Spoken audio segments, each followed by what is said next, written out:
Hello guys, Manisha রান্নাঘরে জানাই আপনাদেরকে আবারও একবার ওয়েলকাম। আজ আমি আপনাদের সঙ্গে শেয়ার করব ডোনাটস বানানোর রেসিপি। বাজার থেকে তো অনেক সময় আমরা পয়সা দিয়ে কিনে খেয়ে থাকি।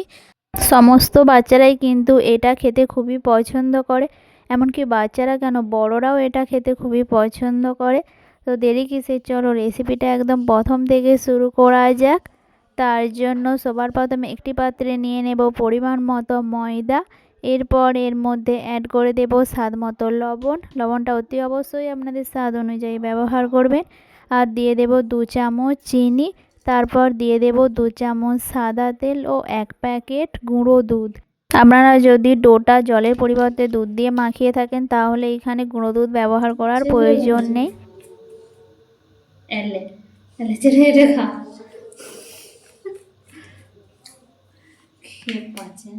এরপর এর মধ্যে অ্যাড করে দেব 2 চামচ ইস্ট। এই ডোনাটস বানানোর জন্য ইস্ট কিন্তু অতি অবশ্যই ব্যবহার করবেন, না হলে কিন্তু দোকানের মতন একদম পারফেক্টভাবে ফুলবে না, আর সেই টেস্টটাও কিন্তু বাড়িতে আসবে না। এরপর সব কিছু হাত দিয়ে ভালোভাবে মিক্স করে নেব। তারপর এর মধ্যে অল্প অল্প জল অ্যাড করে ডোটা পারফেক্টভাবে মাখিয়ে নেব। আপনারা যদি এটা মাখানোর জন্য জলের পরিবর্তে দুধ ব্যবহার করেন তাহলে সেটার টেস্টটা কিন্তু আর একটু বেশি হবে। অফকোর্স যদি জলের পরিবর্তে দুধ ব্যবহার করে সেটার টেস্টটা বেশি হওয়াটাই স্বাভাবিক। আর তেলের পরিবর্তে কিন্তু আপনারা অল্প করে বাটারও ব্যবহার করতে পারেন। তো এখন এটা মাখানো হয়ে গেছে, এটাকে এখন রেস্টের জন্য একটা পাত্রে এর ওপরে হালকা করে সাদা তেল মাখিয়ে 2 থেকে 3 ঘন্টার জন্য রেস্টে রেখে দেব। আজকের ডোনাটসগুলো ফ্রাই করে নেওয়ার পর আমি এর ওপরে চিনির গুঁড়ো দিয়ে কোট করব। আপনারা চাইলে চিনির গুঁড়োর পরিবর্তে কিন্তু চকলেট দিয়েও কোট করতে পারেন। তার উপরে সেই রং বেরঙের কুরকুর ডিমের মতন পাওয়া যায়, আমি ঠিক সেটার নাম জানি না, সেটা দিয়েও আপনারা এর ওপরে সুন্দরভাবে কিন্তু সাজিয়ে দিতে পারেন, সেটাও কিন্তু দেখতে ভালো লাগে। তো দেখুন 2 থেকে 3 ঘন্টা রেস্টে রাখার পর এটা কতটা পরিমাণে ফুলে উঠেছে।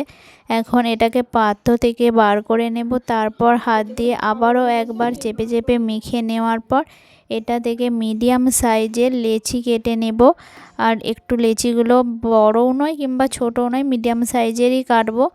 তারপর এটাকে রেস্টের জন্য আরও 20 থেকে 30 মিনিট রেখে দেব। আপনারা হাতে যদি সময় থাকে আরও 1 ঘন্টার মতো রাখতে পারেন, তাহলে এটা কিন্তু ফুলে আরও ডবল হয়ে উঠবে। তো এখন এগুলো লেচি কাটা হয়ে গেছে, এরপর হাতের তালুর মাঝে রেখে এইভাবে গোলাকারের শেপ দিয়ে দেব। এভাবে সমস্তগুলোই তৈরি করে নেওয়ার পর এগুলোকে একটা পাত্রের ওপর রেখে ঢাকা দিয়ে রেস্টের জন্য রেখে দেব। এমটিভিতে স্পিলবিলাতে সানি লিওনের নাকি এই ডোনাটস খুবই ফেভারিট। একটা টাস্ট হচ্ছিল এই ডোনাটস দিয়ে, আর তখন কিন্তু এগুলো দেখতে খুবই সুন্দর লাগছিল। তখনই ভেবেছিলাম এগুলো একবার বাড়িতে বানিয়ে টেস্ট করে দেখব। আর এটা আমি প্রথমবারই বানিয়েছিলাম, আর এটা কিন্তু খুবই সুন্দর তৈরি হয়েছিল, আর টেস্টটাও ছিল খুবই সুন্দর। তো আপনারা চাইলেও একবার বাড়িতে ট্রাই করে দেখতে পারেন। আপনাদেরও কিন্তু এই রকমভাবে তৈরি করবেন, তাহলে একদম পারফেক্ট তৈরি হবে। এটা বানিয়ে কিন্তু আপনারা বেশ অনেক দিন ধরেই সংরক্ষণ করতে পারবেন। আর এটা বাচ্চাদেরকে টিফিনে কিংবা স্ন্যাক্স হিসাবে পরিবেশন করার জন্য একদম পারফেক্ট রেসিপি। এটাকে আরও কিছুক্ষণ রেস্টে রাখার পর দেখুন আরও এটা কিছুটা পরিমাণে ফুলে উঠেছে। তো এটাকে হাত দিয়ে এইভাবে একটু চেপে চেপে নেওয়ার পর এরপর একটা পেনের খাপ নিয়েছি, সেটা দিয়ে এটার মাঝে এইভাবে ছিদ্র করে দেব। তাহলেই দেখবেন একটা কত সুন্দরভাবে পারফেক্ট তৈরি হয়ে যাবে। এটাকে যত বেশিক্ষণ রেস্টে রাখবেন এটা কিন্তু তত বেশি প্রচুর পরিমাণে ফুলে উঠবে, আর দোকানের মতন কিন্তু একদম পারফেক্ট তৈরি হবে। এইভাবে আমি প্রথমে দুটো দুটো করে তৈরি করে নিয়েছিলাম, আর দুটো দুটো করেই ফ্রাই করেছিলাম। আপনারা চাইলে একসঙ্গে অনেকগুলোও তৈরি করে নিতে পারেন, তারপর একসঙ্গে সমস্তগুলোই কিন্তু ফ্রাই করে নিতে পারেন। এটা বানানো কিন্তু খুবই সহজ। আমার মনে হয় এই রেসিপিটা যদি একবার দেখে থাকেন তাহলে এটা বানাতে কিন্তু আপনাদের কোনো রকমই অসুবিধা হবে না। আর এটা বানাতে কিন্তু বেশি উপকরণও লাগবে না, বাড়িতে থাকা বেশ কয়েকটা উপকরণ দিয়েই কিন্তু সহজে তৈরি হয়ে যাবে। আর আমার কাছে বাটার পেপার ছিল না বলে আমি পেপারের ওপরে অল্প করে অয়েল ব্রাশ করে দেওয়ার পর এ দুটোকে এর উপরে বসিয়ে দিয়েছি। চলো এখন তেল গরম করতে বসিয়ে দিয়েছি। তেলটা যখন হালকা করে গরম হয়ে যাবে তখন এগুলোকে তেলের ওপরে ছেড়ে দেব। আর গ্যাসের ফ্লেমটাকে কিন্তু হাইতে রাখবো না, মিডিয়ামে রাখবো।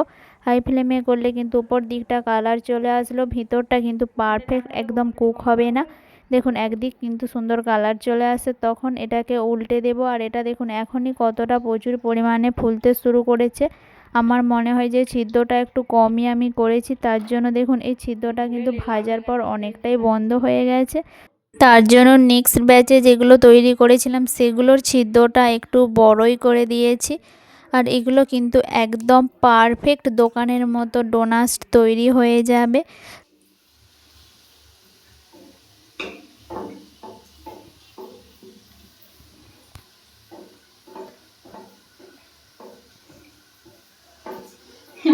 পেপারগুলোকে এখন আমি তুলে নেব। আর নেক্সট ব্যাচে এর ওপরেই কিন্তু ডোনাটসগুলোকে দিয়ে ফ্রাই করে নেব। এগুলো দেখুন একদিক সুন্দর কালার চলে আসছে, এখন উল্টে পাল্টে দুই দিকে মিডিয়াম ফ্লেমে ভালোভাবে ভেজে নেব। তাহলেই দেখবেন একদম পারফেক্ট দোকানের মতন তৈরি হয়ে যাবে। এগুলো দেখে একদম কি মনে হচ্ছে দোকানের মতন তৈরি হয়েছে কিনা আপনারা অতি অবশ্যই কিন্তু আমাকে একটা কমেন্ট করে জানাবেন।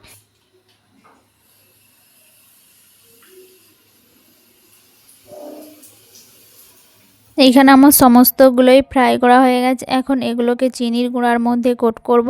আপনারা চাইলে কিন্তু চকলেট দিয়েও কোট করতে পারেন, সেটাও কিন্তু আরও দেখতে সুন্দর লাগবে। এই ডোনাটস কিন্তু বাচ্চারা সকলেই খুবই পছন্দ করে, এমনকি বাচ্চা কেন বড়রাও পছন্দ করে। আমি তো খুবই পছন্দ করি, আপনারা কিন্তু পছন্দ করেন কিনা আমাকে একটা কমেন্ট করে জানাবেন। তো সমস্তগুলো একটা একটা করে চিনির গুঁড়োর মধ্যে কোট করে নেব। আর এটা কতটা পারফেক্ট তুলতুলে হয়েছে আমি কিন্তু এখান থেকে একটা কেটেও দেখাবো। আর এটার ভিতরটাও কিন্তু একদম পারফেক্ট ভালোভাবে কুক হয়েছে। তো এখন চলো এগুলোকে ভালোভাবে সুন্দরভাবে প্লেটের মধ্যে সাজিয়ে দিই। গাইস এই ডোনাটস বানানো কতটা সহজ তোমরা তো দেখে নিলে। ছোটোবেলায় ভাবতাম এগুলো বানানো হয়তো খুবই কঠিন, কিন্তু এটা বানানোর পর জানতে পারলাম যে এটা বানানো কতটা সহজ। তোমরা কিন্তু একবার হলেও বাড়িতে ট্রাই করে দেখতে পারো। আমার মনে হয় স্পেশালি বাচ্চাদের জন্য তো একবার হলেও ট্রাই করা যেতেই পারে। তো চলো গাইস রেসিপিটা এইখানেই শেষ করা যাক। আর রেসিপিটা ভালো লাগলে একটা লাইক কমেন্ট করতে ভুলবে না। দেখা হবে নেক্সট রেসিপি নিয়ে, ততক্ষণে সবাই সুস্থ থাকবেন, ভালো থাকবেন, টাটা, বাই বাই।